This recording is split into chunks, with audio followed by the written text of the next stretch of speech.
Gold buyers, మీ కష్టాల్లో నమ్మకమైన మీ ఆత్మీయ నేస్తం.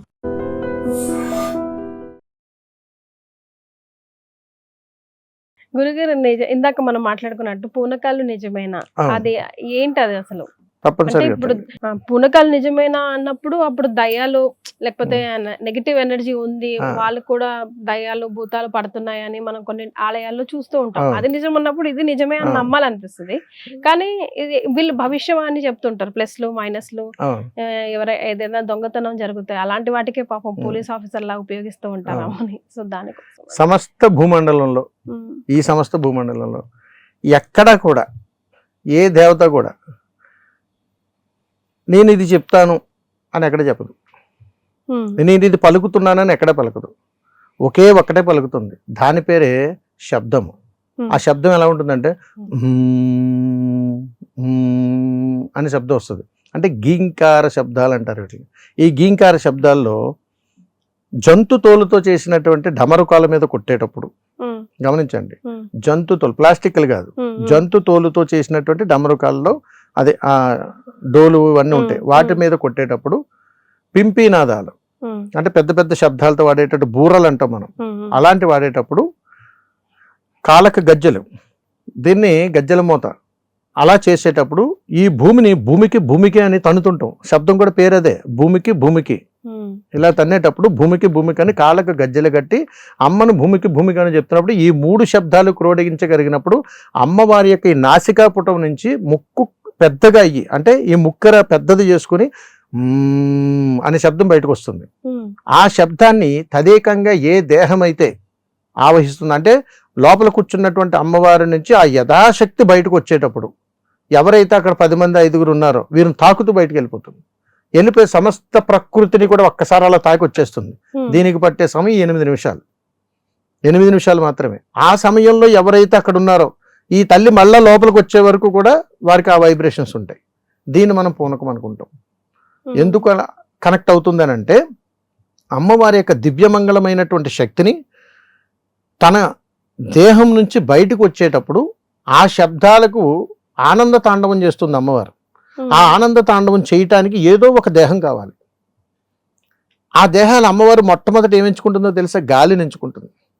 అందుకని ఎక్కడైనా మీకు అమ్మవారు వచ్చేటప్పుడు, అమ్మవారు ఊరేగింపు జరిగేటప్పుడు, జాతర జరిగేటప్పుడు గాలి విపరీతంగా వేస్తుంది, అది నిదర్శనం. ఆ తర్వాత ప్రకృతిలో ఉన్నటువంటి మహావృక్షాలని ఆవహిస్తూ ఉంటుంది.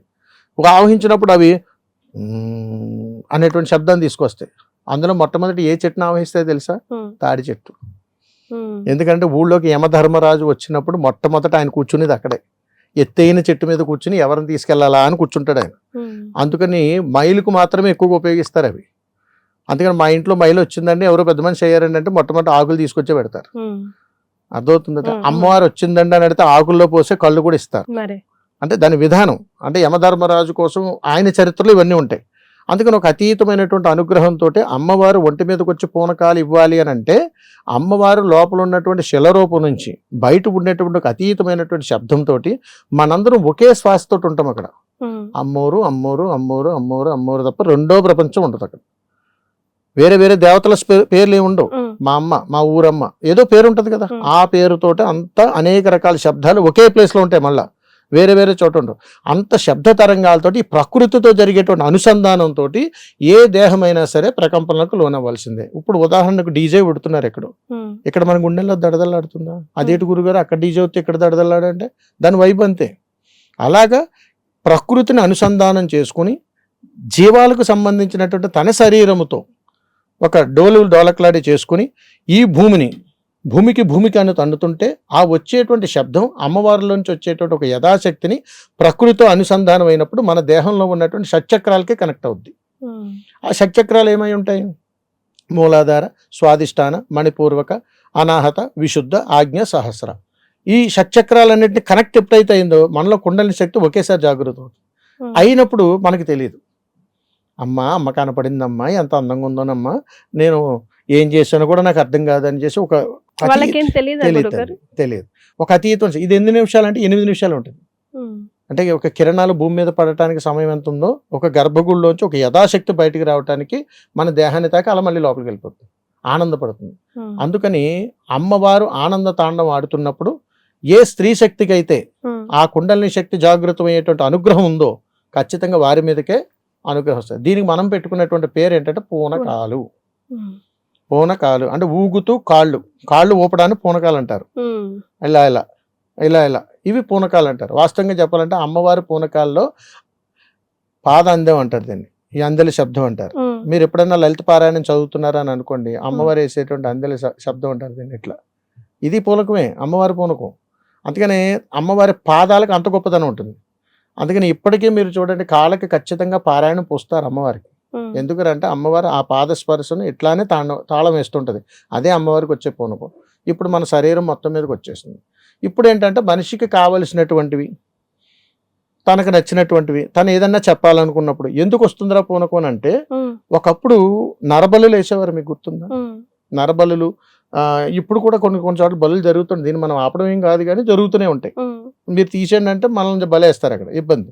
అందుకని ఆ బలులు వేసినప్పుడు అక్కడ ఉన్నటువంటి ఆహారాన్ని గెద్దలు ఎత్తుకుని తీసుకెళ్ళిపోయేవి. ఎక్కడికి? ఎత్తైన ప్రదేశానికి. వాళ్ళు తినేవారు కాదు, విసిరేసేవారు. బలేసేస్తే వదిలేసేవారు. దాన్ని తీసుకెళ్లి గద్దలు తినేవి. ఎక్కడికి? ఎత్తైన ప్రదేశానికి తీసుకెళ్లేవారు. కాబట్టి అది గద్దె. ఆ గద్దె ఇప్పుడు గద్దెలు ఇళ్లలోకి వచ్చేస్తున్నాయి. అంటే గద్దె ఉందంటే మా ఇంటి వెనకాల గద్దె ఉందంటే అక్కడ వాక్కు చెప్తారండి. అది ఎక్కడ చెప్తారు? ఊరు పులిమేరల్లో ఉండాలి, ఎత్తైన ప్రదేశంలో ఉండాలి, అది గద్దె. అక్కడ చెప్పేటువంటి ప్రదేశాల్లో మీరు అక్కడికి వెళ్ళి చూడండి, అమ్మవారు వచ్చినట్టుగా పూనకంతో మాట్లాడతారు. అర్థమైందా మీకు? అది గద్దె. కాబట్టి ఈ సాంప్రదాయం అక్కడి నుంచి వచ్చింది.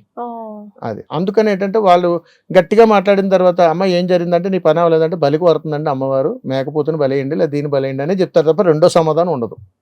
అందుకని అమ్మవారి యొక్క పూనకాల్లో అమ్మవారి అనుగ్రహంతో, తల్లి ఆత్మానందంతో, భగవంతుడు ముందు అర్పించేటువంటి సకల శబ్దాల నుండి అమ్మవారు తన ముక్కెరలను పెంచుకుంటూ శ్వాస ఉచ్ఛ్వాసల నడుమన ఆనంద తాండవం చేయటానికి అమ్మ చూపించేటువంటి ఒక ఆత్మానందమైనటువంటి నాట్యం. వాస్తవికంగా ఆ తల్లి బయటకు వచ్చినప్పుడు సమస్త ప్రకృతి కూడా అమ్మను అభిషేకిస్తుంటాయి. మహావృక్షాల ద్వారా, గాలి ద్వారా, అనేక రూపాయలు, సముద్రంలో ఉన్నటువంటి కెరటాల ద్వారా, గ్రామాల్లో ఉన్నటువంటి పచ్చక బయళ్ళ ద్వారా ఒక అద్భుతమైనటువంటి ప్రకంపనలు జరుగుతుంటాయి.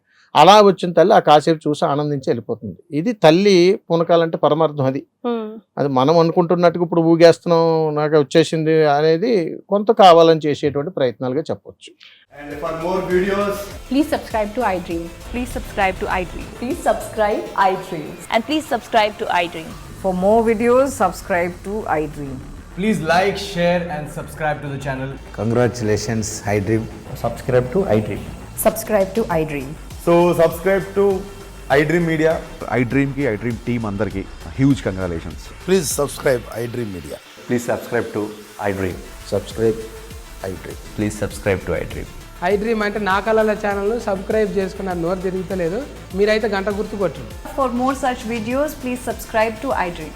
Subscribe to iDream. Please subscribe to iDream. Please subscribe iDream Media. Please do subscribe to iDream. Please subscribe to iDream Media. For best entertainment and information, please subscribe iDream. And don't forget to subscribe to iDream.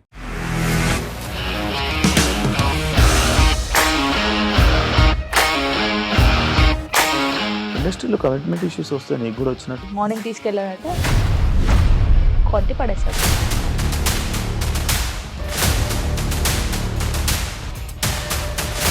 ఒక్కళ్ళు కూడా చూడలేదు ఈ cinema అని చెప్పడానికి కూడా చాలా ధైర్యం కావాలి. అది నిజం కదా, దాంట్లో ధైర్యం ఏంటి? ఇది నెక్స్ట్ డే ప్లేట్ మార్చేస్తే తప్పు కదా. As of now we are comfortable this అని నేను అనుకుంటున్నాను. రష్మిక గారిది మీది ఒకే ఊరు అంటే కదా. నీకు కోపం వచ్చిందంటే బాగా తిట్టేత్తరా? తిట్టేద్దామండి. నిజంగా గేమ్ ని ఎలా చేంజ్ చేయగలిగారు? ఏపీఎస్ఎఫ్సి వాళ్ళకి 6 నెలల్లో నేను 6 లక్షలు కట్టా. బిజినెస్ చేయాలనుకుంటే it is as difficult as riding a tiger.